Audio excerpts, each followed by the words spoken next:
Pause. That's what I want to do.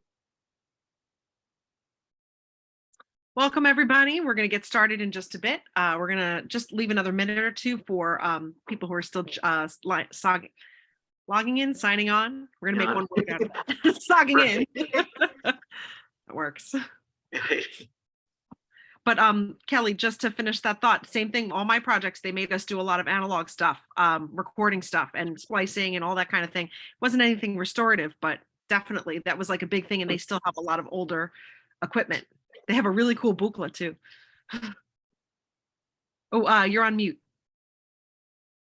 I'm literally a couple miles from NYU, and I've been trying to get to NYU for 10 years. And then they approached me and Awesome. said, hey, we want to come over and see what you do. We've looked you up. I'm like, wow, you're really close to us. And one of the girls I met at AES in last October gave her my card, and fast forward 6 months, she reaches out and says, I have a group of girls that want to come and visit you. And so they came Friday, which was really cool. Oh, that's great. So we had a nice lunch and things with them. That's awesome. I'm going to share my screen and get set up because I know we'll start recording in just a couple minutes.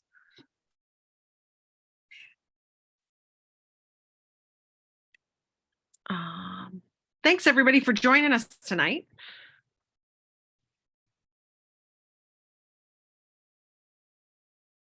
Let me do my slideshow. Here we go.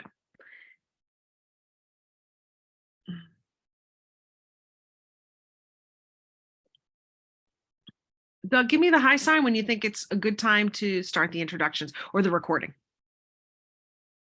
Oh, you're on mute also. The recording has started, so start when you're ready. But right now is a good time. Perfect. Let's do it. Okay. So welcome everybody. Thanks so much for coming tonight. We're going to have a fantastic presentation. Tonight we have Kelly Pribble, and our topic is Preserving Music History is a Race Against Time and 21st Century Innovation in Audio Restoration. So before we get started, just a little bit about our organization. We are NEDLA, and that stands for Northeast Digital Learning Association. So we're a local chapter of the USDLA, US Digital Learning Association. We've been in operation for 25 years, and we are a registered nonprofit organization. So you can find us on, of course, our website, nedla.org, where we already communicated, if you're here for this particular session, but also on LinkedIn and Facebook. So check out what we have going on. There's some great stuff coming up, especially throughout the year. And we've had some really exciting sessions as of late. So I'm excited about the next season for sure. There we go. So here are some upcoming events. We have a K-12 conference that we're giving on the 22nd of June. And we're going to have a keynote speaker, Jivy Williams, who's going to talk about a lot of things in education related to diversity, equity, and inclusion. We have an expert on Web3 in the classroom and metaverse. So Marcos Navas will be joining us, and music and space science put together through a brilliant music teacher, Lori Ort from I think she's from Georgia. Civil Air Patrol is going to talk about aviation and STEM, and we have a few other presenters as well. So if there's something you're interested in, you can find this on our website, nedla.org. It's a $35 registration, and it starts at 9:30 in the morning, but you'll have all kinds of great stuff if you're looking for professional development hours. Additionally, in between, there's going to be lots of breaks and a lunch break, so don't worry, it's not straight through. But in between, we're actually having a yoga expert, and she's also certified Himalayan bowl sound healer. And so it's interesting. She's going to do little brain breaks in between for all of us so that we can learn some different strategies and things that we can do with our students in the classroom for next year. So another thing I'd like to announce is next month's session that we have, a wonderful company called Upstrive, and Linda Bonner is their representative that's going to be talking about all kinds of great things, but they focus on measuring and effectively impacting employee engagement. So definitely check that session out. That's going to be a good one. We have our annual conference that'll be coming up. We'll be announcing that in the next month or so. And we have some sponsorship opportunities. So if that's something you might be interested in, advertising with us or hosting an event or speaking about anything that you have an expertise for, please feel free to reach out.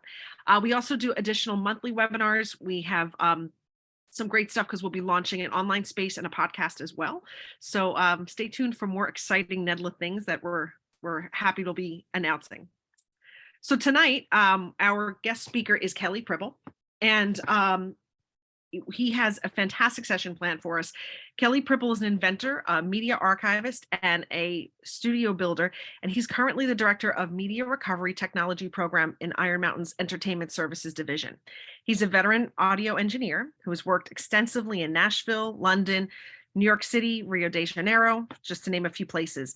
Recently, his focus has been on preserving and restoring original masters for Bob Dylan, Rush, Mariah Carey, as well as other artists. So before joining IMES 13 years ago, Kelly reopened a legendary Nashville studio, Quadraphonic Sound Studio, in 1998.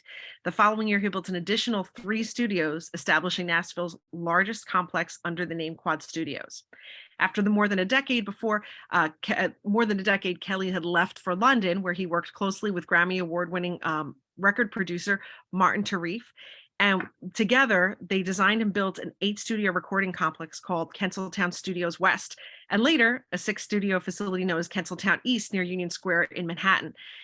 In his 30 years, Kelly has also issued a patent, for media recovery technology in March of 2022. So without further ado, I'd like to turn it over to Kelly and have him share about some amazing things. So Kelly, hold on one sec. Let me just stop sharing my screen. Sure. And let me turn it over to you. All right, you got it. Hello, everybody. I see some familiar faces. Hi, Sean. How are you? Doing all right, man. Thank you. How are Good you? to see you. Thanks for attending. Really appreciate it. I'm going to go through a couple things here. All right.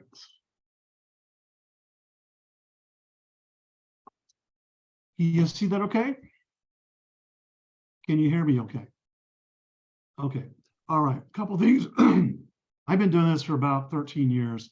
I made records up until 2010. And as she said, I built studios around the world. I ran studios and made lots of records. And in 2010, my life kind of changed. I moved back to the United States, and within a couple months, Iron Mountain found me and sent me to Rio de Janeiro, where I spent a better part of 3 years building a studio and working on remediation. And that's where all the remediation that you're going to see really started and was founded. And we'll walk through a couple things. And so one of the things that we'll do is we're spreading the word about this. And one of the things that I'm going to show you is pretty alarming, what's happening to master tapes around the globe. And this is not only happening in the US, this is happening in South America, and this is happening in Europe. And so we have studios in London, Paris. I'm in New York. We have one north of Pittsburgh, Nashville, and in Los Angeles. And we're all seeing the same issues that I'm getting ready to show you guys. My background that you're seeing right now is actually Kensiltown Studios in London that I built in 2003. That is the biggest room. It's no longer called Kensiltown anymore because one of the owners of IKEA spent a lot of money to buy it and bought the whole complex to get that studio. So now he owns it. So, but still the same studio. A couple things I want to talk about. One of the things that was really big for me in 2018 was the Library of Congress. That event is happening again in June. So I've been asked to come back again in June and talk about this. There hasn't been an event at the Library of Congress since 2018. 2019, that's the studio that I'm showing you in my background. That's Kensiltown as well, where we brought 6 record labels together and showed them what we're seeing globally. And to the right, that same period, we were in Dublin, and the guy next to me in the silver hair, he was the main archivist at the Library of Congress named Brad McCoy. And the guy on the far left is one of our engineers in London. And then on the bottom left, in November 2020, we did the Grammy Peony Wing presentation where I talked about preserving Bob Dylan's masters. And then in June of 2020, we had online, because obviously we were in the middle of COVID. And just a few weeks ago, I was in Anaheim, and I spoke with Chuck Angeli, who's a very famous recording engineer, and George Massenberg, who's a very famous producer, recording engineer as well. So a couple of things I'm going to go through is preservation challenges. And I'm going to talk about magnetic tape. And if you don't know what magnetic tape is, I'm going to show you what a magnetic tape is. This is an original master tape. And the tape is actually a piece of plastic that iron oxide is sprayed on. There's some lubricant in the recipe, things like that. And this is the carrier of information. It was that we basically used magnetic tape, still use it today, but predominantly use it up until about 1995, 96, 97. And then everything was born digitally after that. There are still people that work with tape, but it's very expensive to work with tape. The machines are old. but if you've seen a tape like this is a master tape. Does anybody remember cassettes? Okay, 8 tracks?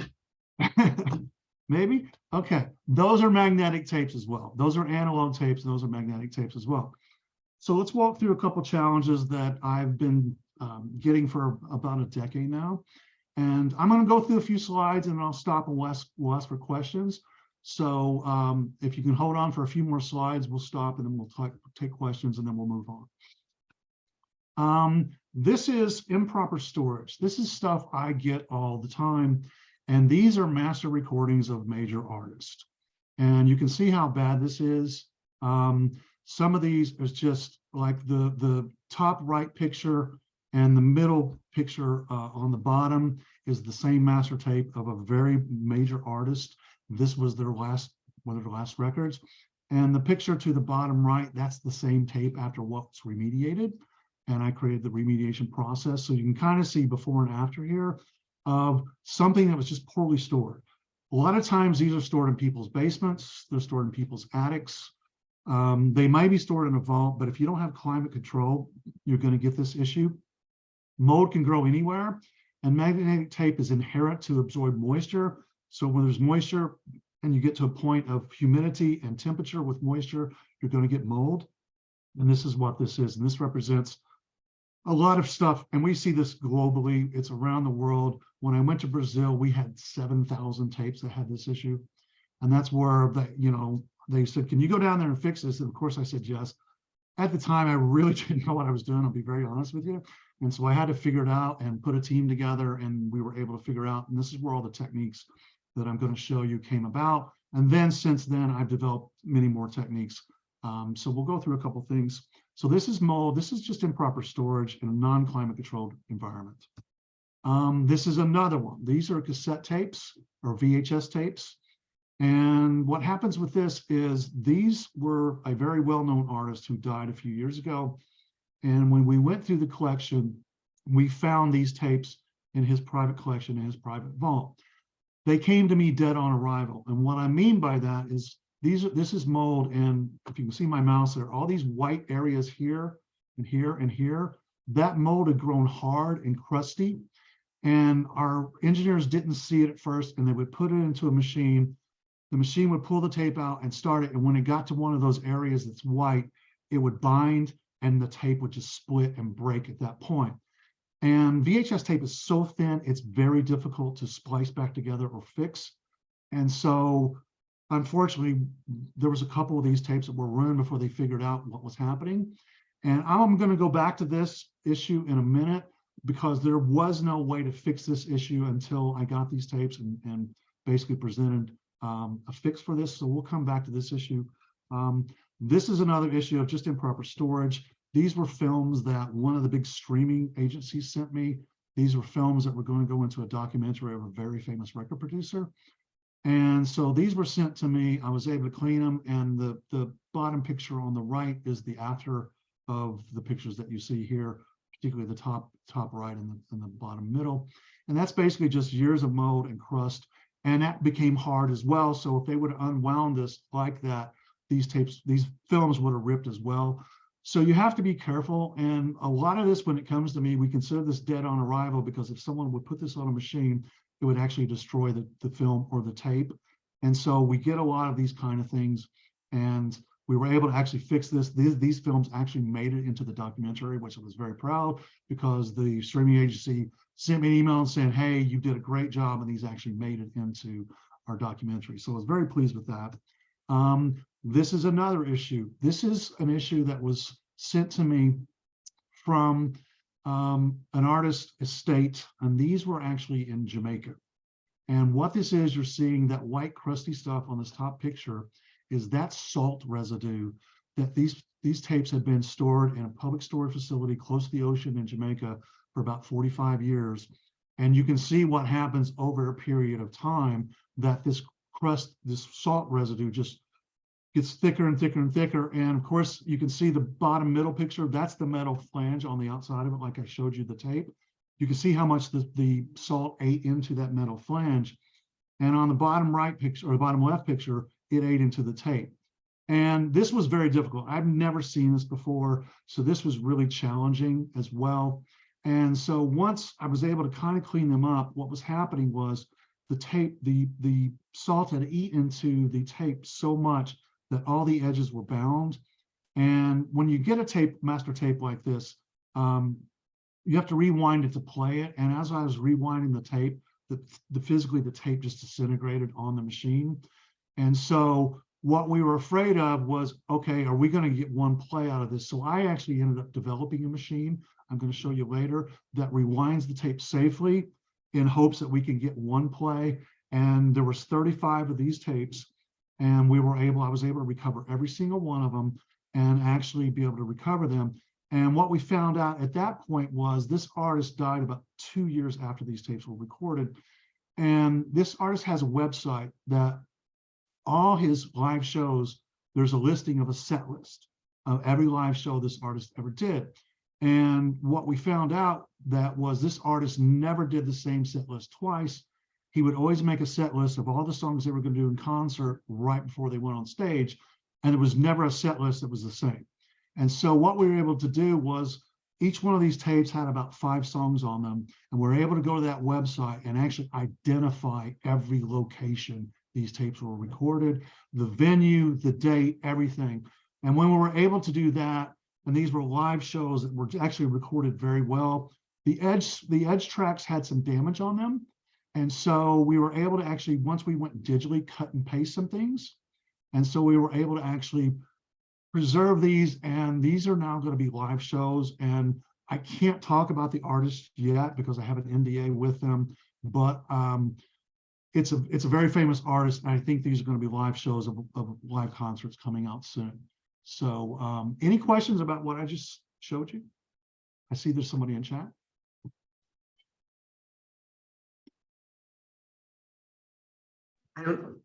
Thanks, Doug. I don't see anything at the moment, Okay. other than a comment that is so Okay. cool from Dana. No problem.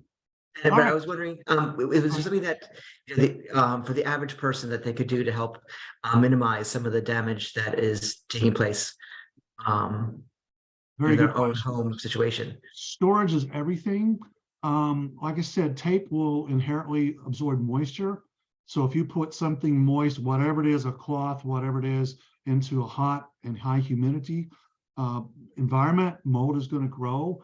And so really you want to get, if you have family tapes, VHS tapes, films of your family, anything like that, I can tell you everything is in degradation at this point, particularly from the 60s, 70s, and 80s. And we're going to show you some of that stuff. So storage is really paramount to keeping your assets, and then also getting them digitized or getting them migrated to a digital form is also very helpful. These are environmental, really improper storages that is, can be prevented, so to speak. I'm going to show you some things just in a little bit that can't be prevented, which is just natural degradation. And that's what's even scarier, because this stuff was just put somewhere that nobody really thought about, what.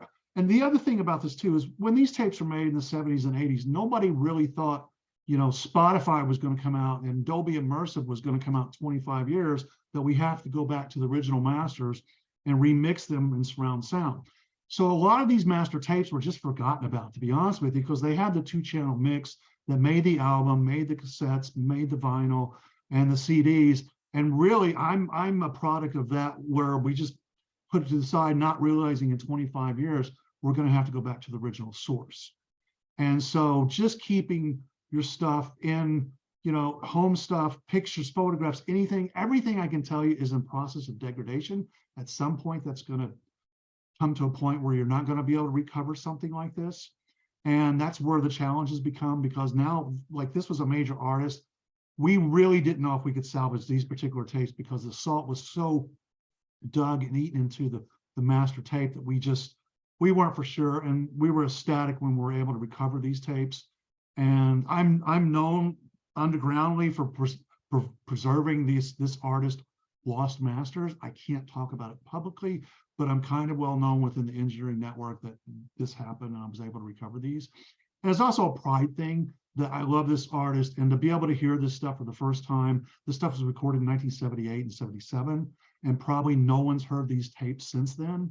And so it just brings a new life when you're sitting in the studio and this is a live show and I'm hearing everything.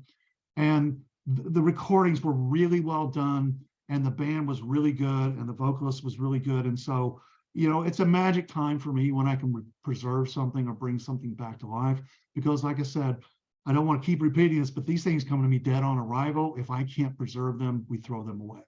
And that's what happens a lot of times. There's sometimes somebody's waited too long to migrate these to a new form or a new digital form, and we just can't preserve them. And unfortunately, they're lost forever. Kelly, I have a question. Sure. I'm a big rock and roll guy, classic rock and roll specifically. Great. I was just curious, is there anything that I would know that is now lost? The masters are gone?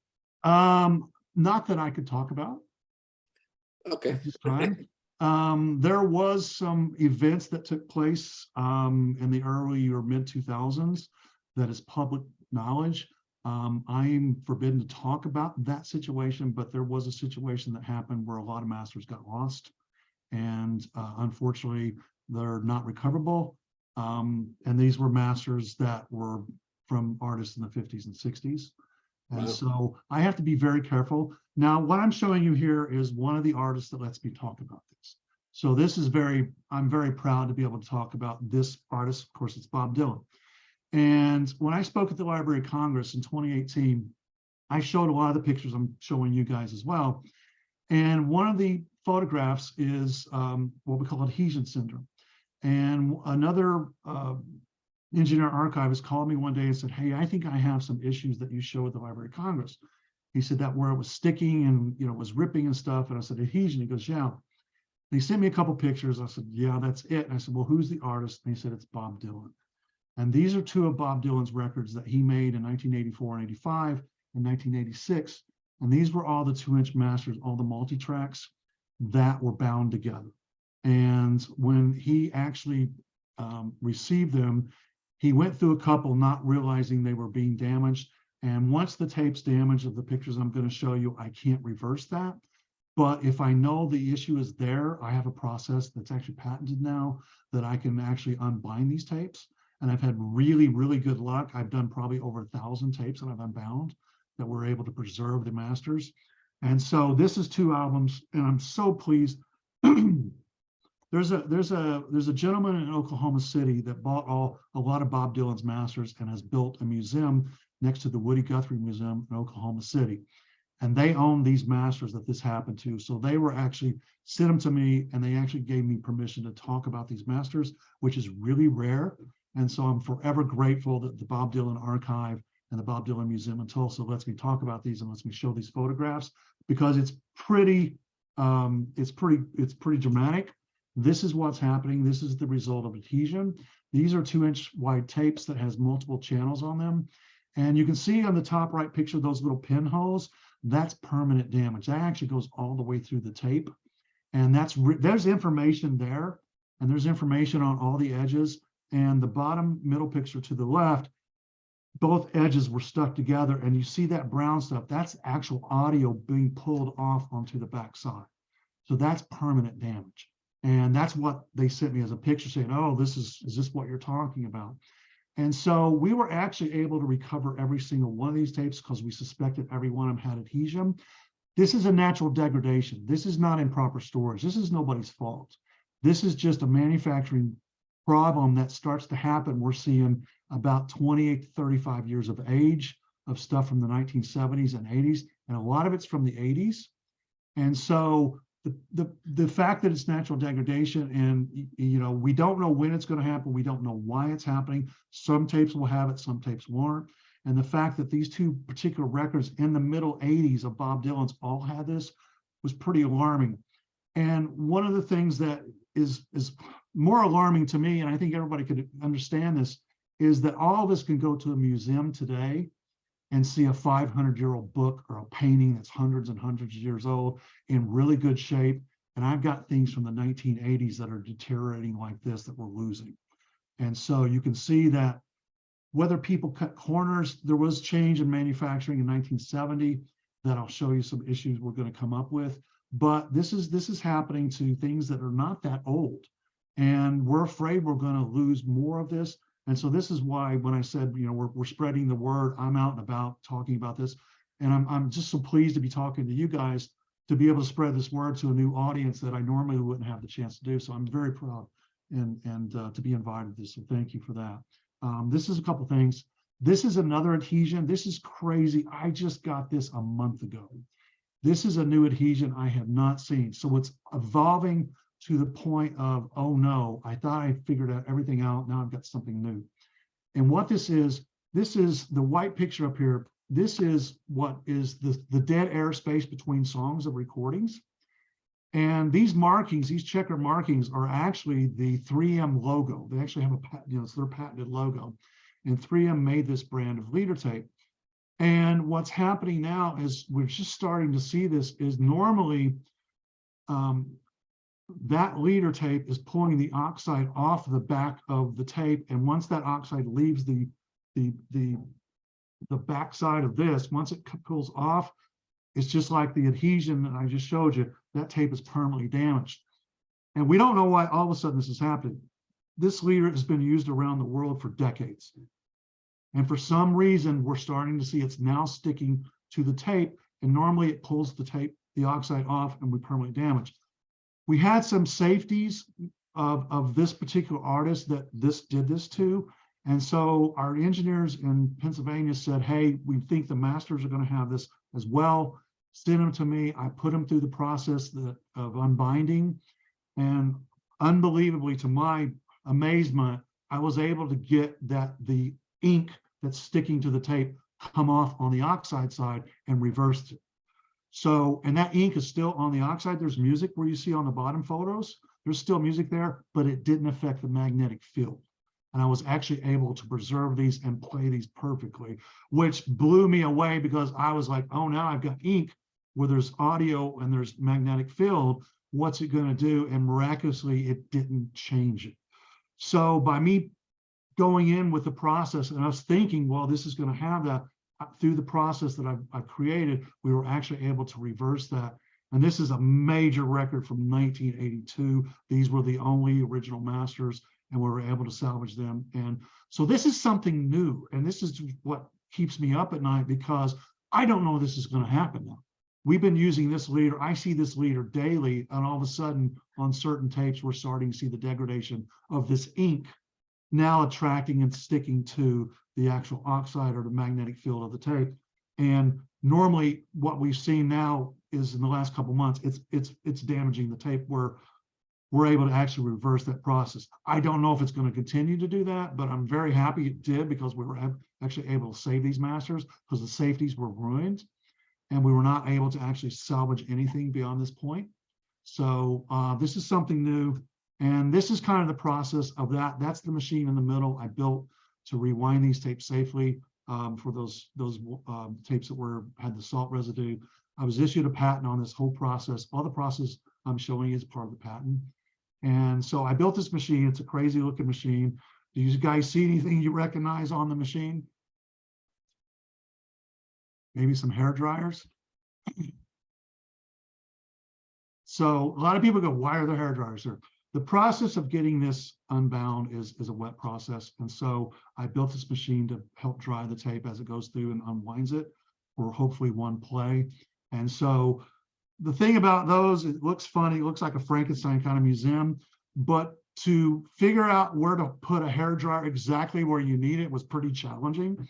And I have a machine shop that it was very challenging. So I built all these things. There's a microphone stand that holds them. There's all kinds of things that are in my basement that we put together for this, and we're able to actually build this machine. I've done hundreds and hundreds and hundreds of tapes with this machine and with the process of the patent. I see there's a few chats. Is there any questions? I do have one question. In addition to the comments that they see hair dryers, do you get tasked with handling audio-visual assets that aren't from the entertainment area? The person could see this happen with historical speeches or academic recordings or other types of events. Do you handle things like this as well? Absolutely, absolutely. We're getting a lot more now. IMES is branching out to the bigger Iron Mountain community, which we were just focused on the music business and the film industry. And so that's what we've been for a couple decades now. Now that we're into the bigger Iron Mountain core, what we call core, we're starting to see big corporations that have documentations and films and photographs and things like that that have the exact same issues. So we are seeing that from the sector outside of the music business. And, that's what I'm saying. If you guys have films, 8mm films in your basement or in a box somewhere, or you have audio recordings of your family that are really, personal to you, I always suggest please find some way to migrate that to a digital way of preserving it, putting it in a cloud. We also recommend that you keep it in 3 different physical ways, maybe 3 different hard drives, because if 1 fails or 2 fails, the laws of averages, 3 won't fail. So we're always doing triple redundancy and making sure your very valuable assets digitally are in 3 different drives, and hopefully in maybe 2 or 3 different locations. Because if all 3 of your drives are in your home or in your garage and it burns, everything's lost. So that's something we just try to tell people, do multiple copies. And one of the things I'm seeing a lot is hard drives, particularly from 1997 to 2015, are dying rapidly, and we're losing information. And unfortunately, we're going to see a black hole at some point of information from 97 to 2015. We're never going to be able to recover because people have it on hard drives on a shelf somewhere, and at some point we're going to try to plug that up and that hard drive is going to be seized, and we're never going to be able to retain that information. So these are just practices you can do at home as well. These are record labels and film companies that are sending us their very valuable stuff, but it also comes down to personal stuff as well. And I always suggest when I'm showing you this could be happening to your personal items, cassettes, whatever. And I'm always a proponent, I guess, of digitizing photographs of your parents, your grandparents, or something like that, putting them in a cloud. Because if you have a natural disaster, fire, tornado, I mean, we're seeing natural disasters that are hitting people's homes within seconds. They've lost everything. And I suggest if you have something important, whether it's photographs of your past, get a scanner, go to Walmart, do something and put those in a cloud somewhere, put them on a CD, put them somewhere, because natural disasters can happen over just so quickly that you can lose your history. And I suggest please do that. I'm talking about history of, major artists and things like that, but everybody on this call has personal history. And I just want to, irradiate that that's important to you. And if you lose it, it's devastating, because I know people have lost their personal history and it's very devastating.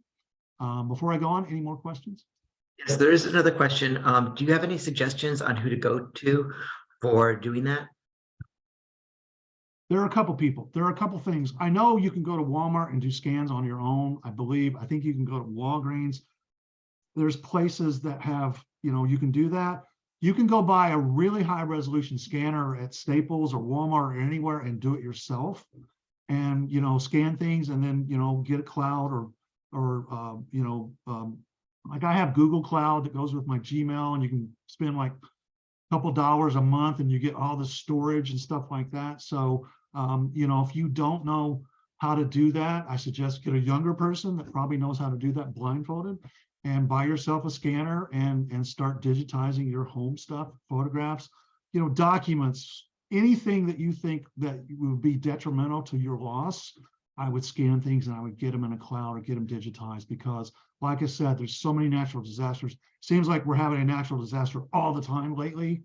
And unfortunately, I guarantee you those people are devastated because they're looking through all the remains to find photographs. And you can replace almost anything in the world except photographs. That's the biggest thing. And that's your history. That's all of our history, is photographs of our lives. And losing those is, that's your history to pass down. And so, a couple more questions possibly? We try to still listen to be a single question. So somebody says, how well do CDs last compared to magnetic media? And somebody's worried about 8mm film and audio recordings from a mini recorder. And and I'm thinking also for myself, is there a preferred format that you would suggest that is maybe superior to another format. Yeah, I Uh, can tell you this. I'm going to talk about CDs in a second. I'm going to show you some really bad stuff. Film, if it's 8mm, we're probably talking the 60s and 70s, I would say. And what happens to all film, motion picture film, is it gets a syndrome called vinegar syndrome, where it starts to deteriorate and actually smells like vinegar. It almost comes up as the actual composition of vinegar. We're seeing that with major motion pictures. We're seeing that with film. And what's happening is that's rapid decay or degradation. And at some point, you're not going to be able to actually, the emulsion in the picture just goes away and you've lost that film. So there are companies, that advertise you can send a whole box of films to a company, they'll digitize it for them. It's pretty reasonable. You can just look online and there are companies that are pretty reputable that you can send your 8mm to, send VHSs to, that kind of stuff. But time is, it's a race against time. Like we said, everything is a race against time on your personal stuff, and particularly with film, because film doesn't last that long. Magnetic tape, I can tell you, lasts a long time. We're going to see some of that coming up in a couple more slides. But everything I can tell you is going to degrade to a point that is no return. So the faster you get things migrated or digitized or preserved, the better it is going to be, because at some point you may not be able to play something. And there are also formats, particularly from the 1990s, even professional formats, we can't find working machines to actually be able to migrate that information. And what I was talking about, this black hole of technology that we're starting to see is, in the late 1990s, people went from magnetic tape to digital recording. We call that born digital, where everything went to a hard drive. And then they backed the hard drive. There were very small hard drives onto a data tape, but you had to have software on that data tape to back it up. And fast forward 23 years or so, I'm getting major artists that has those data tapes, but it doesn't tell me what software, it doesn't tell me what they did, what version of, say, the Pro Tools software they used. And so without that, I can't unlock that tape. That tape's gone. That information's gone. The other thing about that is I actually have to have a computer from 2000 or 2001 and all the actual physical pieces to put that tape in, that nothing today can actually migrate that. So we still have to have old legacy computers and devices to actually play something back that's only, say, 20 years old. And that's the migration of digital technology happened so fast that really nobody in 1999 or 2000 went, oh, will we be able to actually recover this in, say, 2022? And the answer is maybe, maybe not. But it's getting harder and harder, and actually finding those working machines and then knowing what the software is. And we call that metadata, is information that if you put on your hard drive today, information that, what software you use, things like that, whatever you're recording today and putting on a hard drive, particularly I'm telling this to students, put as much information on that hard drive, because in 20 years, I guarantee you, we're not going to be able to have a modern day computer that's going to be able to see that and play that, or be able to retrieve that information. So we suggest every 3 to 5 years, upgrade whatever your hard drive is to a newer hard drive, and also do 3 of them if you can afford it, because every few years, the migration goes up and up and up. And at some point, computers, I got a brand new Mac laptop that doesn't have USB on it, and so where do you go for, to plug, you can get adapters now, but at some point, it's all going to be wireless. There's going to be no plugs. And so that's why I'm saying technology is moving so fast that something that was 10 years old, I can't even plug into a modern day computer without adapters. So think about that, migrating every 3 to 5 years. All right, I'm going to go on. So actually, that leads to the next question here. I see somebody wrote. So what are your thoughts about preserving all this information to the cloud, and what is the future of the cloud? Very good question. One of the things I know about the cloud, because we have a cloud called Smart Vault that we deal with a lot of the music industry and the film industry. One of the things that we have cloud-wise, we have actually backups in 3 physical locations around the country. We're backing up quite often. These, Amazon Cloud, these cloud companies do the same. It's on a disk somewhere. It's not a cloud. It's physically on a hard drive somewhere. So just realize that. The other thing is, if you don't pay your bill and they give you a retention of 30 days or 60 days and you don't pay your bill for some reason, they'll just erase everything. So you have to be careful. Cloud is great for certain things, but we haven't had a well-known cloud got broke into and things stolen or taken away. So except iPhones, I mean, we all know about some situations that happened a couple of years where people broke in iPhones and took photographs and put them on the web. So you have to be careful with that. And physical media, you know, I would suggest putting some of your information in cloud and a couple hard drives at the same time. Because if something does happen to that cloud or somebody breaks in and erases something or something happens, you've got a physical piece that has your information. And like I said, we always want 3 different situations that information is stored on, and hopefully different locations if you can. It's not easy to do that for everybody, and I get that.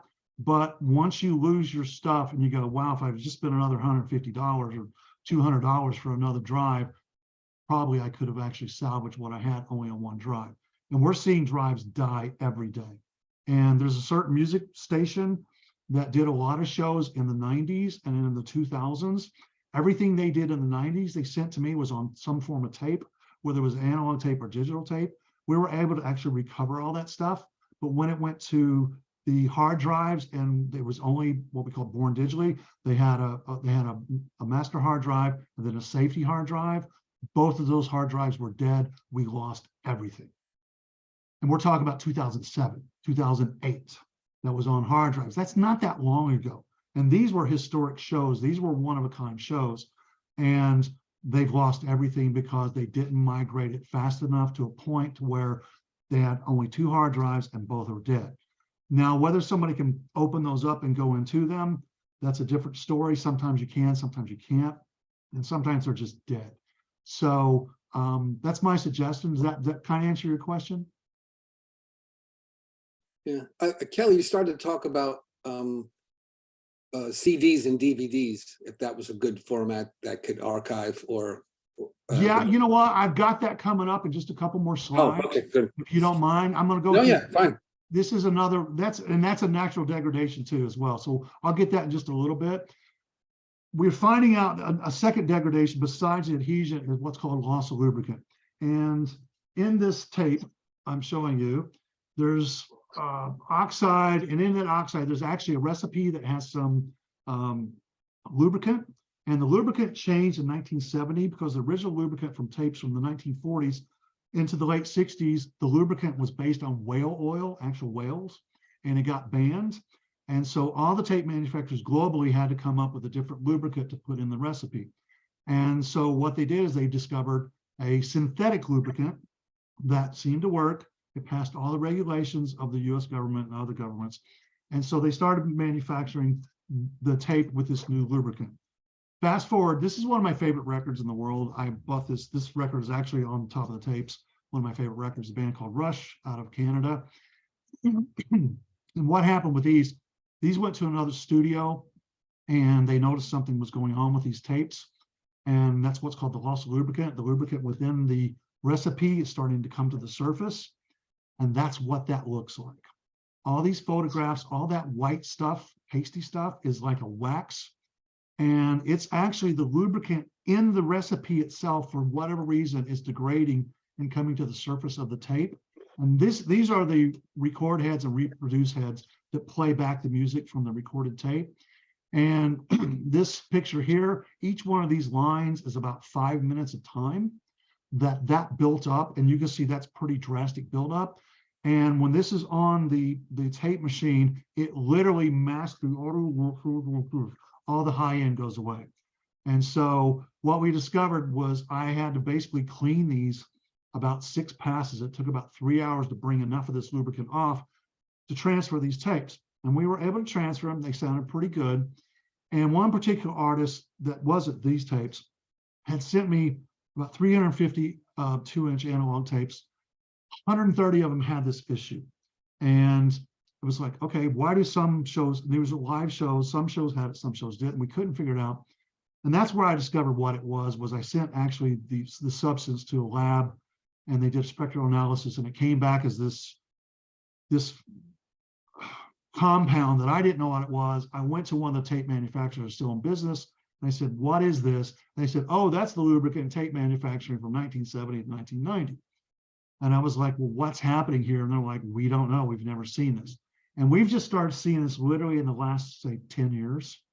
And this is a natural degradation. This is not storage issues. This is not problematic that somebody's caused this to happen. This is just degradation of the tape. So now we've got a natural degradation. And one of the artists that we had worked on, I had cleaned his tapes, and they found one more tape from a particular live show that they wanted to transfer as well. So I went and there's actually what's called a calibration tape of every show. And I went and got the calibration tape out. I put it on the machine. I cleaned it about 33 days earlier because I looked on my log, and I cleaned all this off, got all the lubricant off, put it on the machine and started calibrating the machine, and just as much was coming off 30 some odd days later. That was really alarming to me because number one, I thought all of it was gone.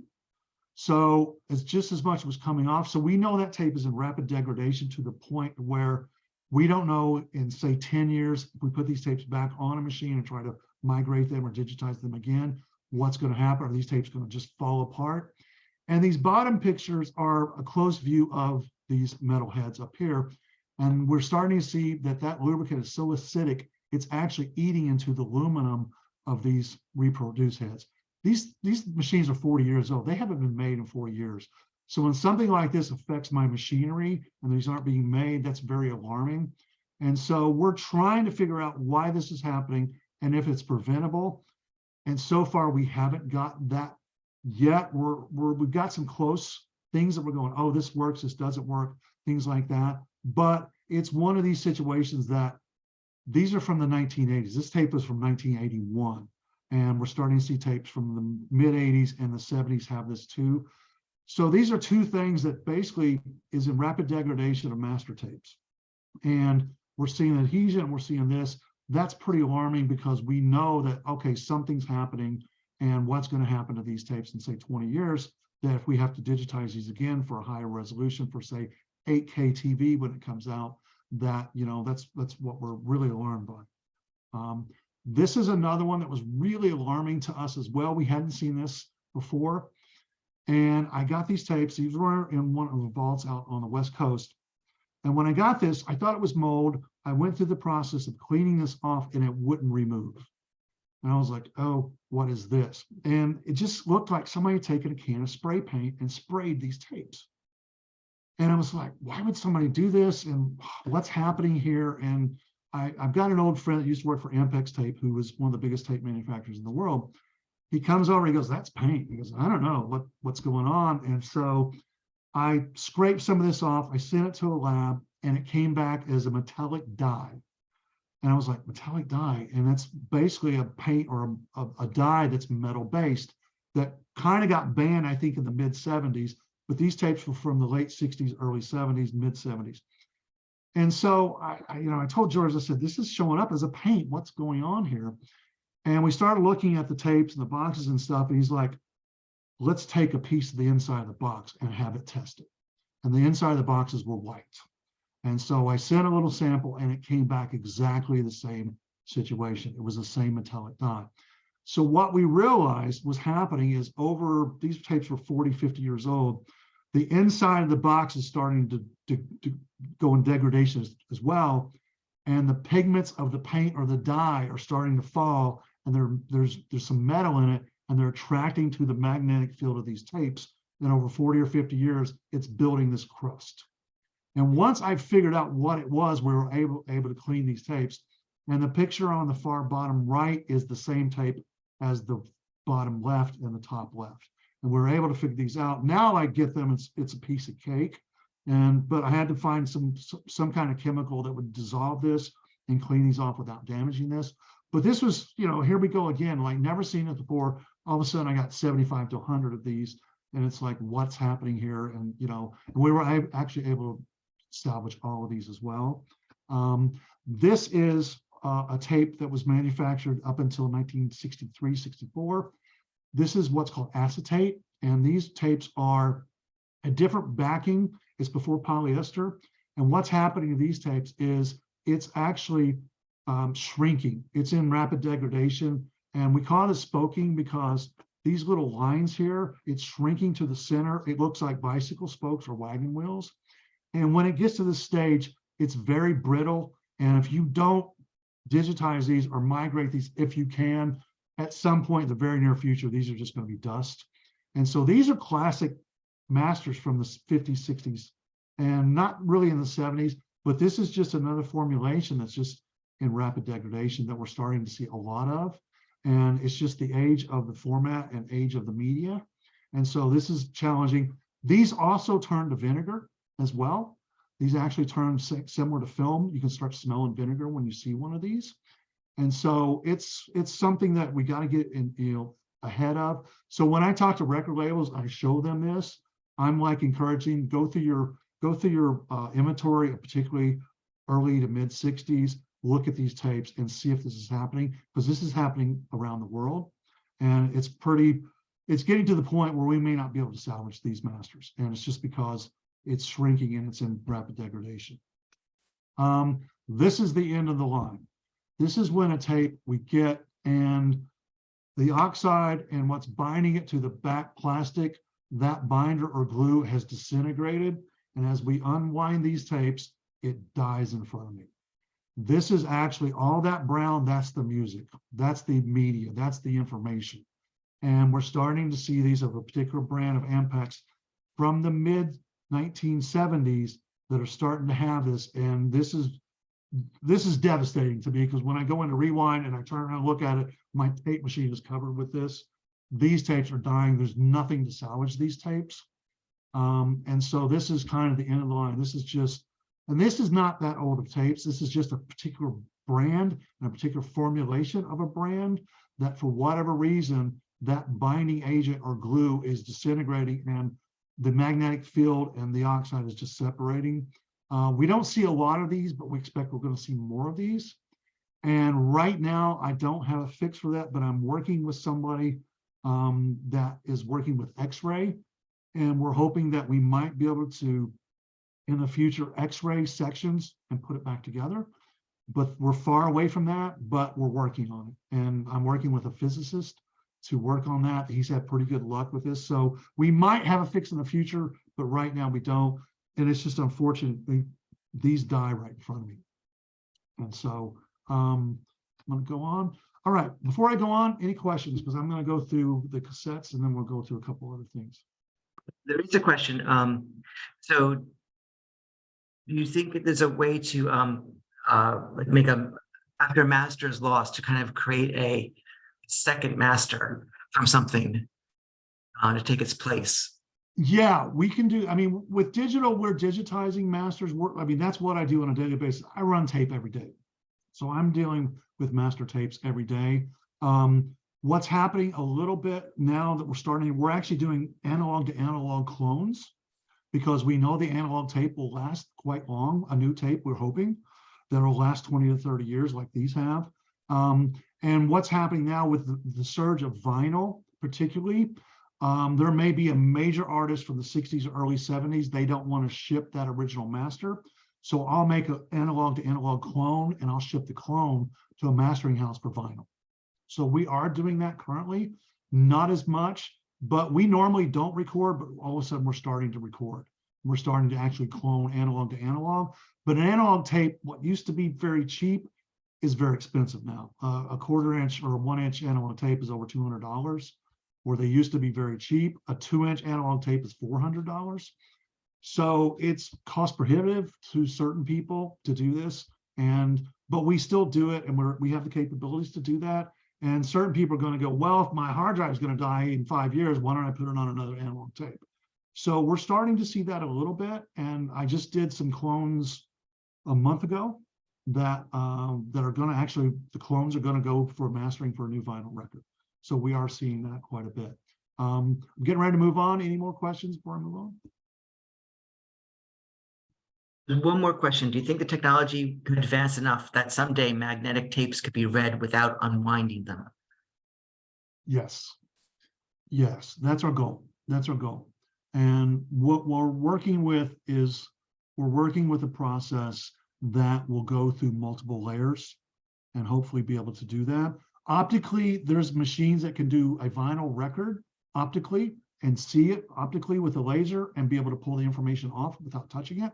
And the great thing about that is, up until vinyl came about, a lot of records were made on glass, particularly what's called transcription discs, and those break. And that machine is called Irene, and it is a geniusly built, and it can actually optically scan that record, get all the information, and then scan the broken pieces and put all that together and create one file. So there is ways to do that now. I've got a friend named out in California who just built another machine similar to that can read the wax cylinder Edison discs without touching them now, and actually read the disc and pull the information off, which is phenomenal because those are very, very fragile. You got to think about those were turn of the century, last century, and and you're putting a stylus on those, which eventually is going to wear them out. And the fact that we can actually see and pull the information off optically is great, because then we'll preserve those for future, that we're not physically touching those. And every time you play a vinyl record, you're taking a little bit off and degrading that a little bit. That's why if you played a record a long time, it starts to get pops and cracks and things like that, because you're physically wearing the grooves out, and you're obviously physically wearing the stylus of your record player as well. Any more? Not at the moment, thank you. Okay. All right, I'm going to move on. I showed you about the cassettes, and I'm going to show you what really happened. This was an artist that passed away a few years ago, and these tapes were in his private vault, his private collection. And when they came to us, you can see there's mold like I described. Those white areas are really hard and crusty. And if you put those in a machine, the machine pulls the tape out. When it gets to one of those crusty places, it just rips and the tape is just destroyed at that point. And there were machines that cleaned VHS tapes back in the 80s, I guess, when VHS was predominant. But what it did was it pulled the tape out, it cleaned the tape, and it put it right back into the cassette. And if you do that with a moldy or contaminated tape like this, as soon as it goes back into the cassette, it's going to recontaminate. So there was no way for me to fix this. And it just bothered me. And I had all these tapes coming. They're like, can you fix this? Can you fix this? Can you fix this? So I had been going to mechanical engineering school at nighttime starting in 2015 up into COVID, learning to build machines and learning to work with machinery and metal machinery and things like that. Now I've got a really nice machine shop in my garage that I can make parts. And so I set about making a machine to basically preserve these tapes. And first is I did a layout and a design in CAD, and this is kind of my initial layout, like, okay, let's do this here or there. And then I started working on building it. One of the challenges that I found was this is the backside of a VHS tape. Inside, and there's this, these little grooves and sprockets. And I was buying VHS machines and taking the parts out, and they were plastic, and I couldn't figure anything out that I could put on a motor. And so it really challenged me to where I started building parts. And this is a part, if you can see from the left to the right is a raw piece of material, down to the far right, if you can see that far, is a little sprocket I built to basically turn these tapes. And that took me a little while to challenge to go, okay, how do you make this? And one of my teachers came to my house and we started developing this and actually built that part. And that was a big breakthrough because it was like one of my first parts I ever built. So I'm very proud of that. It doesn't look like much, but it solved the problem. And so it was very challenging at the time. And so I started building other parts. And I needed like a little platter to put these on and, put the tapes on to turn these. And does anybody recognize the material I'm using?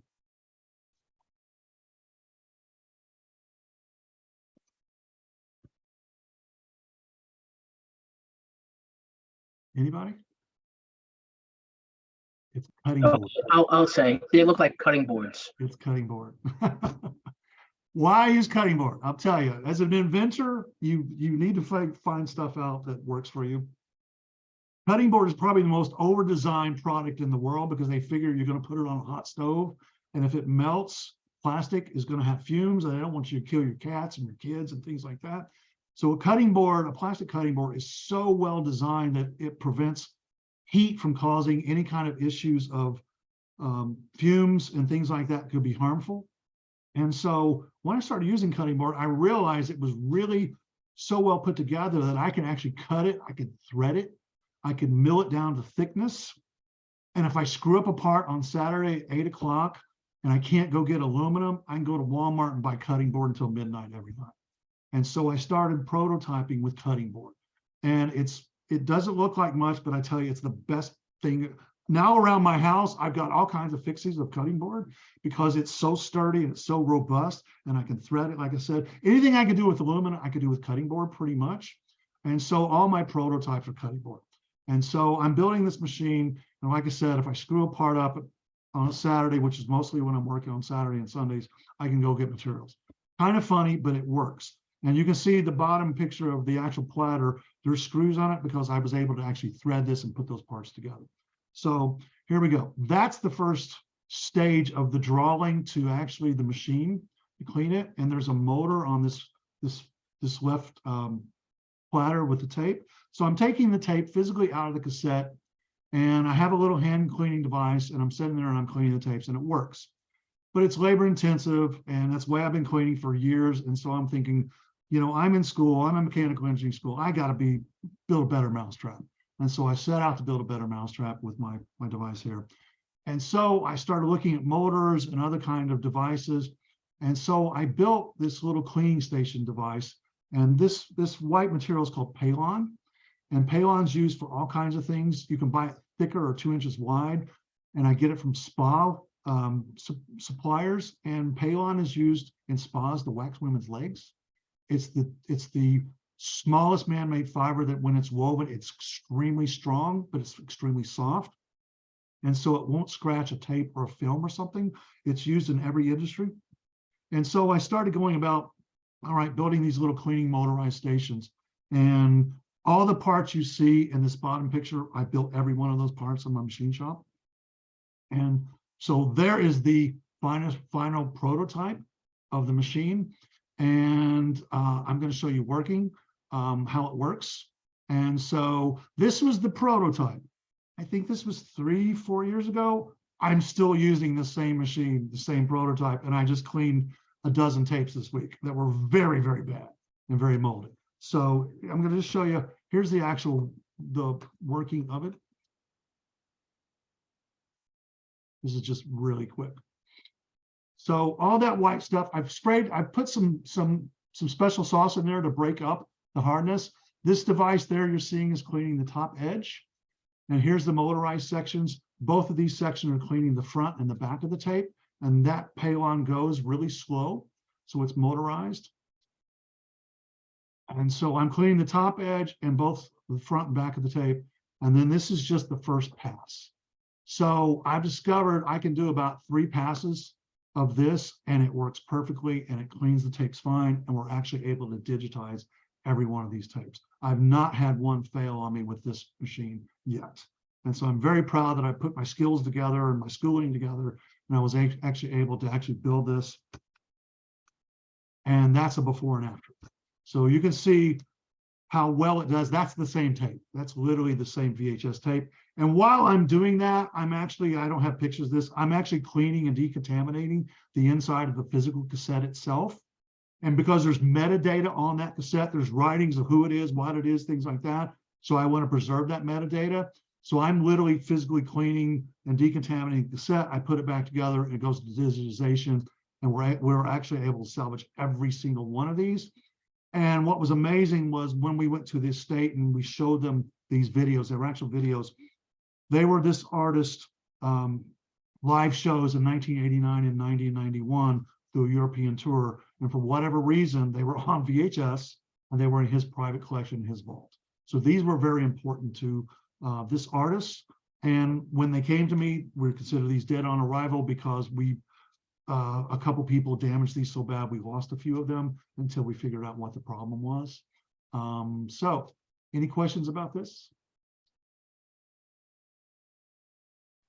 I think we're good right now. But actually, I'm looking at this after cleaning. It looks like there's little white dots on that. Is that actually more That's dust or contamination? something. Yeah, the tape. Okay.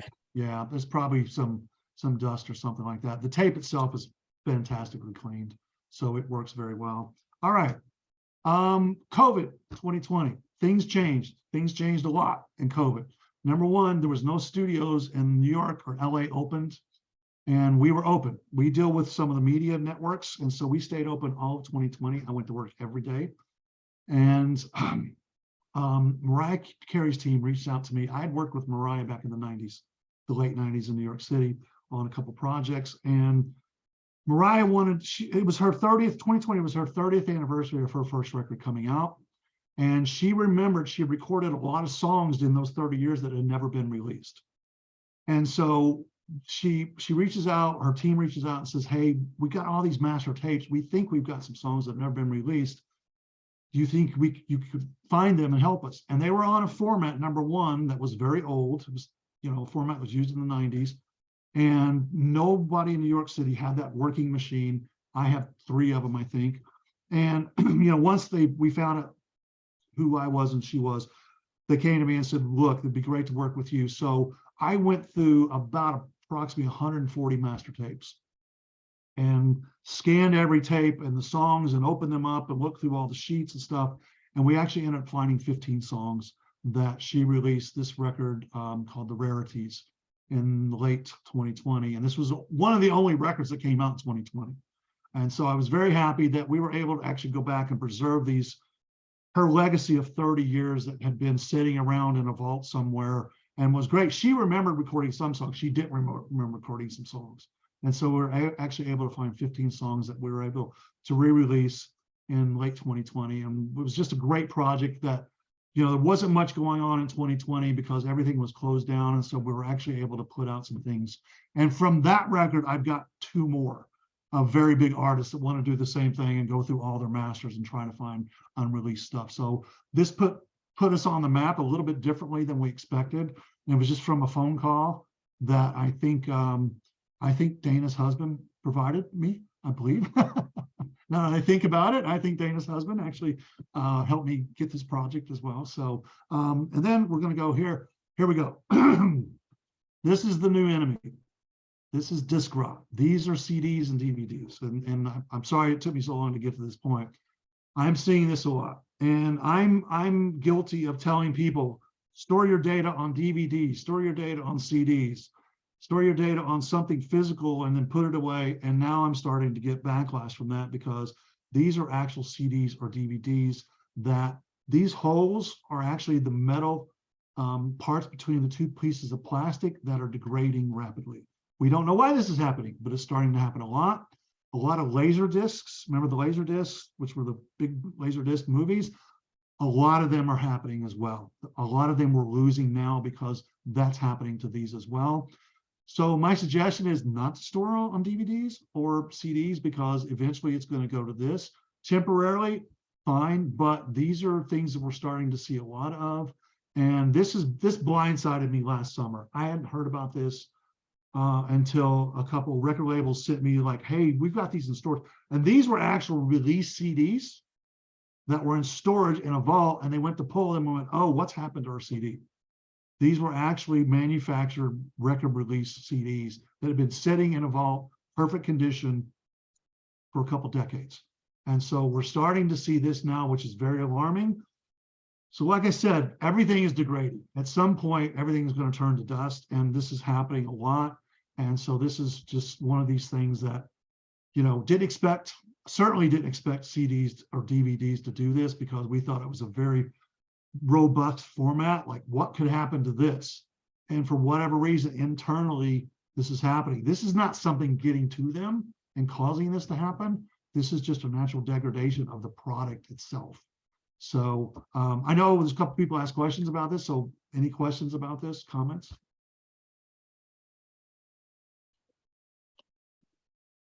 I don't see any at the moment. All right. If anybody wants to unmute, they can.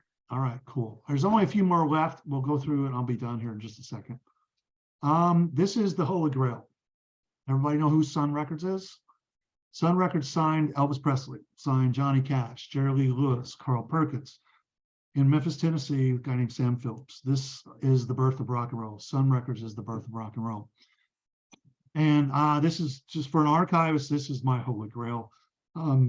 There's a company called Primary Wave. If you look at Primary Wave, they're a company out of New York City. They're buying a lot of masters and a lot of estates and they're basically taking these estates and these masters, and they're putting them into rotation and putting them into commercials, and they're putting into things that are monetizing these estates.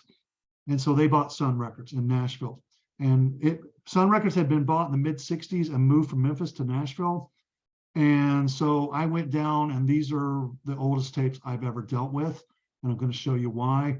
These are from the 1950s up until the 1970s. And I've never dealt with a tape that old before, and I'm going to show you a couple pictures. This is what's happening. These are acetate tapes, and these are master tapes that are actually just breaking. They'll be on a machine, I'll be in rewind. They're so fragile, and they're so just to the point of, if you look at them wrong, they break. And these are actually songs. The top is a break in the middle of a song. The middle picture is at the beginning of a song. And if any of these pieces are lost, you're going to hear it. And then the bottom picture, that should be a clear piece of cellophane. And you see that white cloudy residue, that's the actual tape itself degrading itself. That's the splicing tape degrading. And what's happening is it's oozing over the edges and binding the edges previous, the back and front of the tapes. And so this is a challenge for me to deal with something so old that it just literally is so fragile. And this is another piece it was really alarming to me. This is a break. These pieces were put together with one piece of tape, but the tape came apart. And so the top picture is in the middle of a song, and there's 5 pieces there that I had to put together. And that little sliver that's in kind of the middle here, I actually exhaled and blew it off the machine onto the floor. And I had all this trash on the floor of all these splices and stuff, and I had to get on my hands and knees and find that piece, because if I didn't, it wouldn't go back together, and there would be a dropout in the middle of the song. So the bottom picture is actually all of those pieces cleaned and put back together for a piece of splicing tape to go over the top of them and put them together. And actually, you could not tell there was anything wrong with this tape when it went by this piece. This is challenging. This makes me sweat. This is very hairy, because this is in the middle of a song there may not be another copy of. This is a master recording. And so this is something very challenging to me that I look at and go, oh man, and I don't want anybody around me. I don't want anybody talking to me. I don't want anything distraction, because this is probably some of the just hairiest stuff I deal with. And it's legendary. And of course, this is, one of my favorite labels in the world. And this is, the holy grail to me, to be able to preserve these masters and put them back together. And these are all being digitized. They're going up on Spotify. There was very little of this record collection that is out digitally. And so we're going back and we're doing high resolution digital files of these for immersive and Spotify and things like that. And so we're very pleased to be able to work on this collection as well. I think, let me see. This is another one of the Sun Records tapes. This is a little video I'm going to play you. This is an acetate tape from 1962. It's a stereo version of a very big record, and the tape is shrinking, and I'm going to play this, and the tape should be lying very flat or just straight, and you're going to see it wobble, and I call it dancing. And what happens is when it goes over the repro head for us to digitize, it's coming on and off the head, and the volume's going up and down, and we're hearing phases. So this was really challenging. So I'm going to play you this. It's just a couple of seconds. And I'm going to move fast. So that's wobbling. And I'm going to go to where it's coming off the reel. It should be there. It should look like that. And then we're seeing that. So that tape is really in a degradation to where it can't be played properly. And so the audio is coming in and out, in and out, in and out. And this was the only copy of the stereo version of this album. There was no other copies. And so what we did was, me and my team really challenged ourselves on this. And we started using Q-tips where we'd hold the tape against the heads, but it was slowing the tape down. We couldn't hold it long enough. And so it took us about 5 days of just trial and error of finding something we could do to fix this tape, to hold it against the head and actually be able to hold it precisely enough so when it just passes this little section, it's held flat.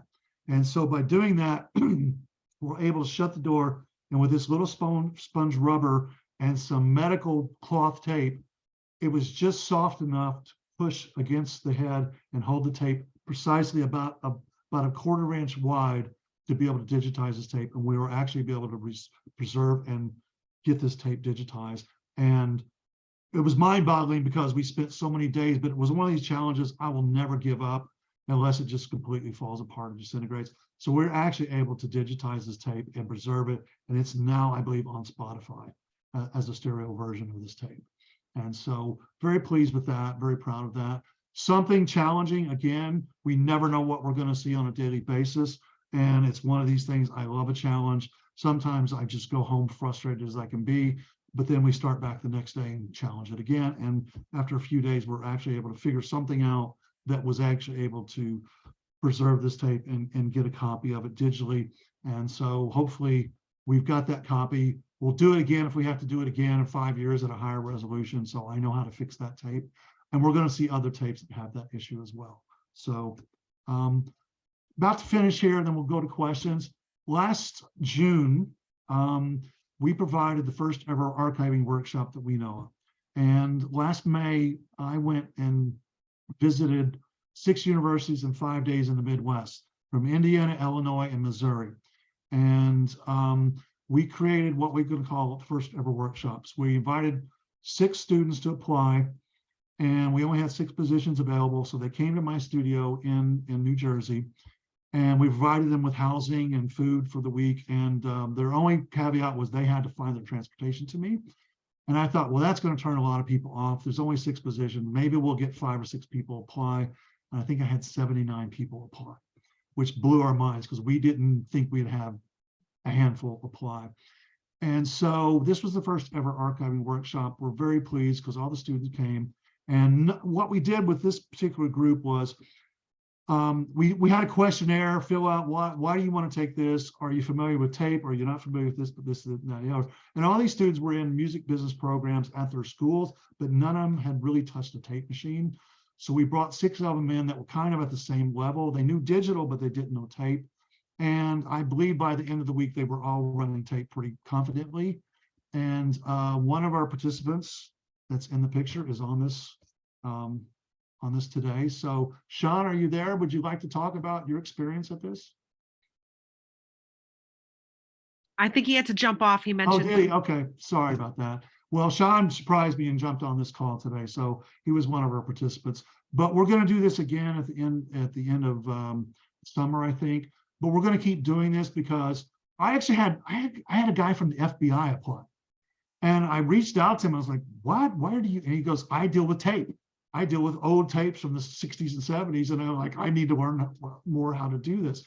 And it was kind of freaked me out a little bit. I was like, why's the FBI want to come learn this? So, but we had 79 people apply, and we got these students. We're going to do it again. And it's just us, reaching back out and providing something that provides the student with, some hands-on work in the field we're doing. They were actually able to work on real projects that we were doing as well. So they were actually able to work with real artists that we would do on a normal daily basis.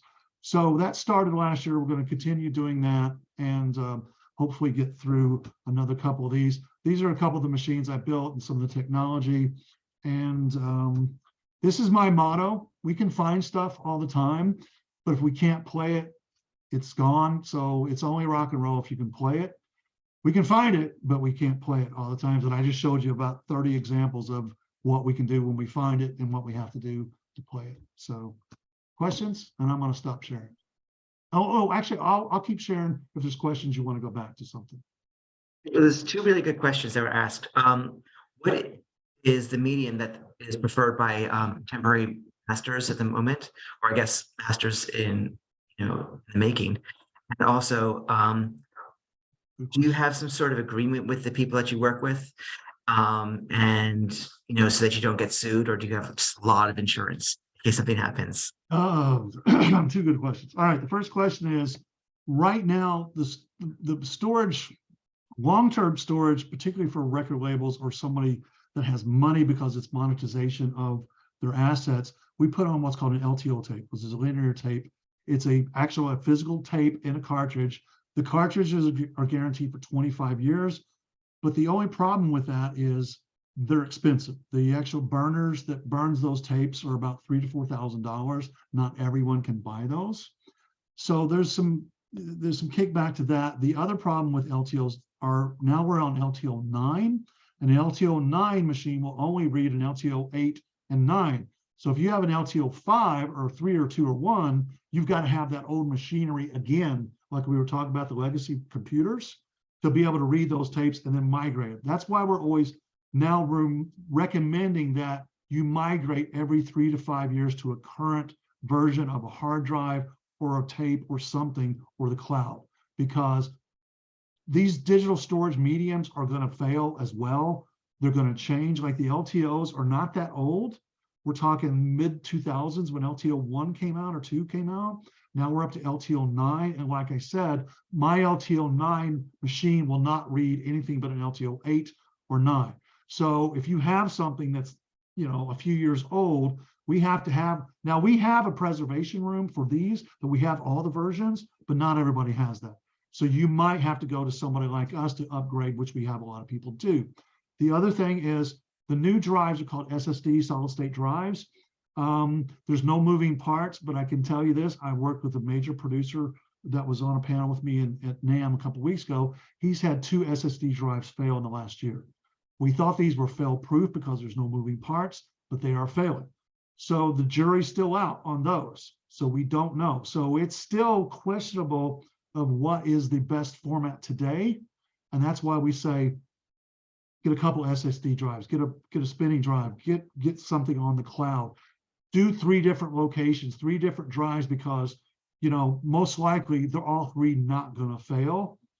So preserving your work is really important to getting them on something that's steady today, and then also migrate that in 3 to 5 years, because what we're seeing today may not work in 3 to 5 years. And we're particularly seeing that with hard drives from the late 90s and the early 2000s up to about 2015. Those drives just aren't made. And what's happening with those drives as well is if you don't keep spinning them every so often, there's grease in there that helps the mechanism spin. That grease is turning hard and becoming solid, and that's what's freezing the entire drive. So they won't turn, and they may never turn unless somebody goes in there. And I don't know if anybody can actually fix those yet. We're hoping somebody is going to come up with a die-hard proof of fixing hard drives, but I can tell you this today, I don't know anybody that can. So just migration. And as you migrate, continue to put your metadata on your new drives, because you don't know where it's going to be in 5 years, 10 years, 20 years. Like I said, what we're dealing with today, we're not going to be dealing with in 20 years. I can guarantee you, computer-wise, storage-wise, all the above. So, and then the second question, I'm sorry, what was it? Or did I? About insurance Insurance. and, yep. Very good question. We don't carry insurance on things like this. By the time I get it, I have a release that says we're going to give it our best shot, but we consider it dead on arrival when I get this stuff. And if we can fix it or preserve it, we've got a great track record, but I can't guarantee it. And that's something we just tell people. I can't guarantee anything, because like I showed you that leader adhesion, that just happened in literally the last month and a half, 2 months of something new we didn't expect. And those tapes were at a different location. And unfortunately, the engineers didn't expect it to happen. We've seen that leader for decades, for tapes that are made from decades. And all of a sudden he's going, the leader, that thing just pulled the oxide off my tapes. Have you seen this? And we're all like, no, we haven't seen that. What's happening? So something new is arriving. So we don't know. You know, my job is to do my best to preserve whatever you send me. And there's going to be new things pop up every day. I can't guarantee anything. And we let people know that up front. We have a great track record, but things are evolving and things are going to change, and new issues are going to come up continuously. And we just know that. And that's just the name of the game, because, you know, when it's dead on arrival, I've got a great track record of reviving a lot of stuff. Some stuff like a quarter inch tape that's bound, we have the worst luck with that, because there's just such a little space, and it's very hard to get them unbound safely where all the oxide's still there. 2 inch is not so bad. So I've got some bound tapes at a quarter inch now from the 60s. It's, you know, we may get them, we may not, but I told them up front, because they're so bound together, they're dead. they're just a brick. They're bound. Nothing's going to save them right now unless I can come up with a process or put it through the process. And hopefully that process is going to work. That process takes about 4 weeks. So, you know, and they're like, hey, do you got it yet? And I'm like, no, it's still in the process. So it's hard to say that we can get everything, but we're migrating to new technology. And like we're seeing new things that are happening.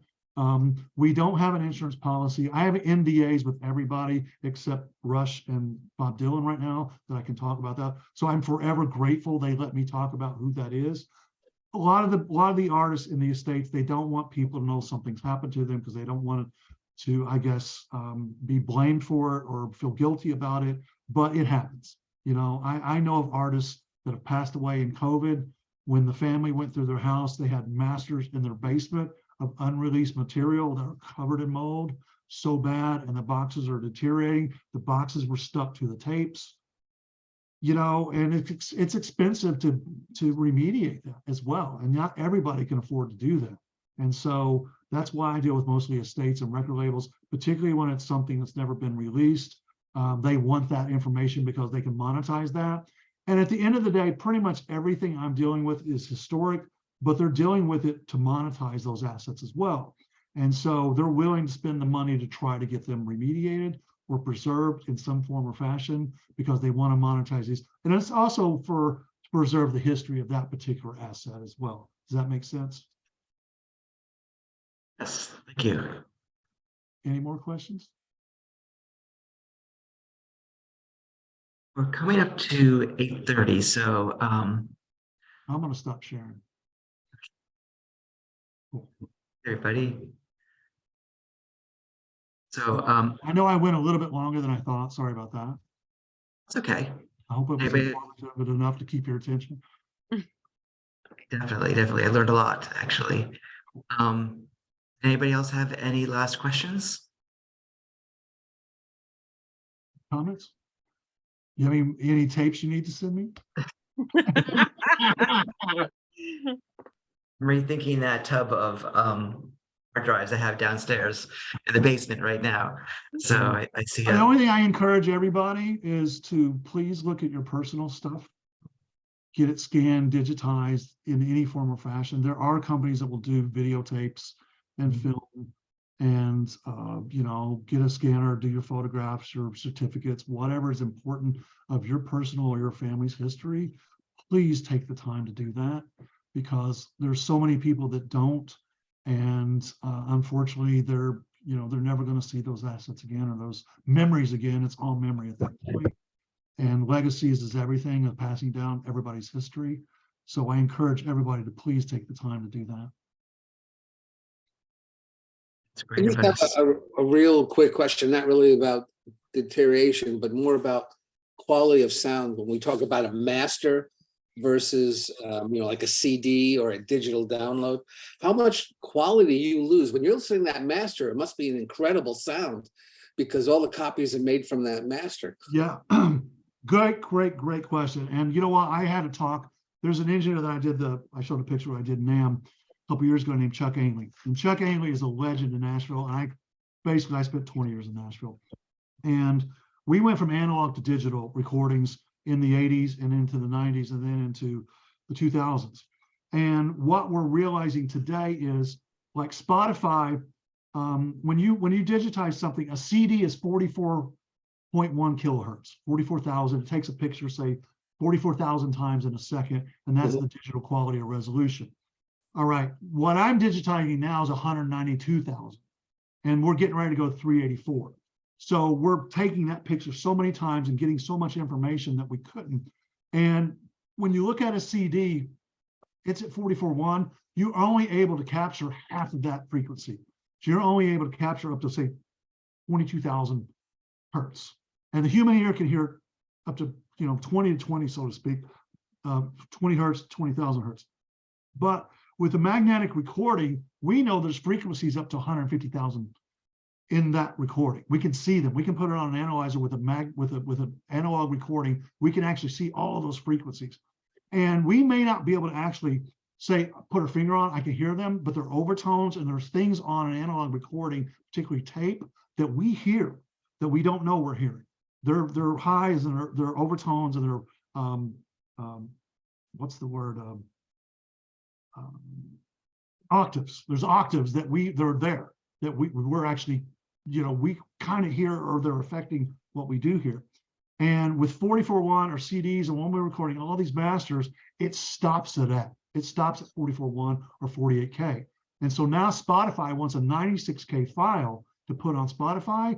We're never going to be able to raise that digital resolution to 96K. It's cut off at 44.1 or 48, which is actually only half of that. With what we're doing with analog now, I can go back, particularly with like Sun, we're capturing those at 192, which gives us actual 96K file, which is higher resolution than anything digital's ever been recorded at the time. So what's the final word on the quality of vinyl records versus CDs? I hear a lot of people arguing that there's the vinyl sound is so much better and fuller or something like that. I personally don't hear it. I hear the quality of the CDs being so much better. Well, I think it's in the eye of the beholder, to be honest with you, because there's a lot of people that love vinyl for the liner notes and the mystery. Right. There's some physical things that go along with that, and that's perfectly fine. The thing about a vinyl record is the more you play it, the more it wears out and degrades. Right. So it's going to get worse. There are frequencies on vinyl that aren't possibly on a CD as well. But when I put a vinyl record on, I hear the roar, I hear the background, I hear the mechanics of it, where a CD you don't. And I hadn't listened to CDs for a long time until I have a Sony surround system to watch 5.1 movies and stuff.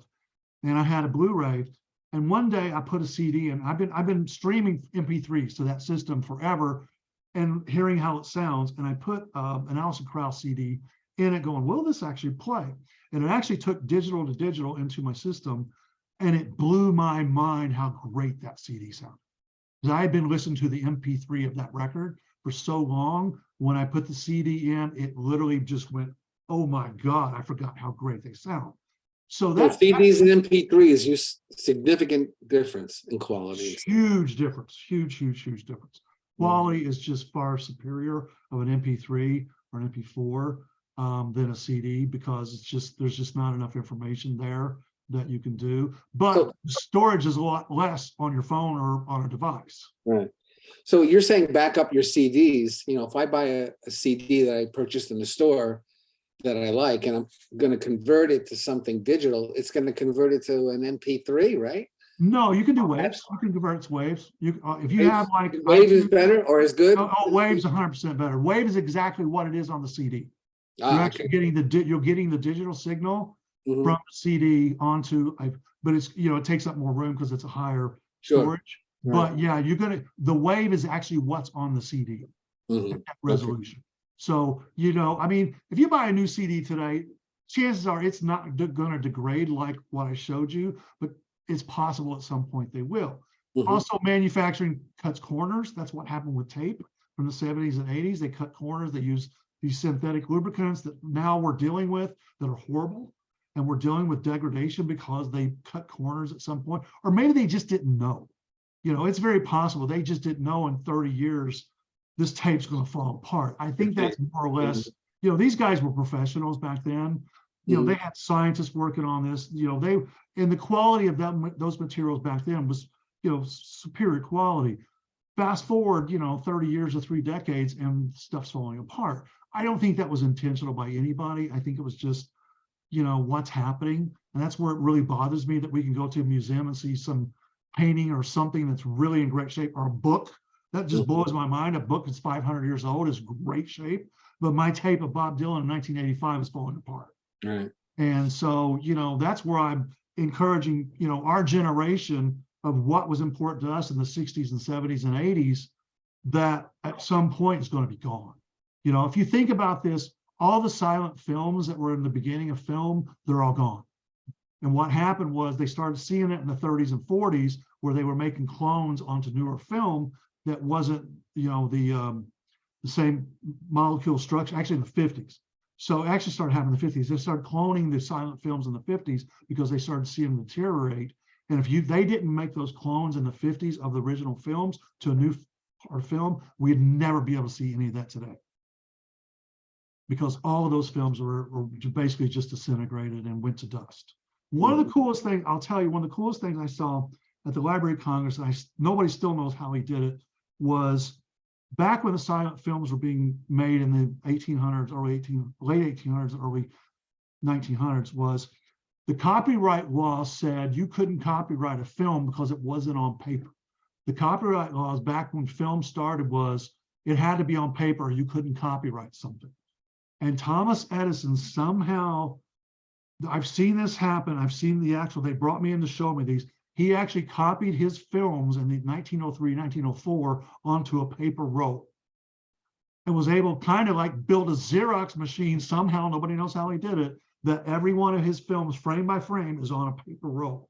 And they're so good that they're actually now filming those slide by slide and recreating those films. And nobody knows how the heck he did it because it was so secretive how he did it. And I'm sure somebody's probably figuring it out, but that's why he was able to actually copyright his films because he sent in rolls of paper of frame by frame of the film.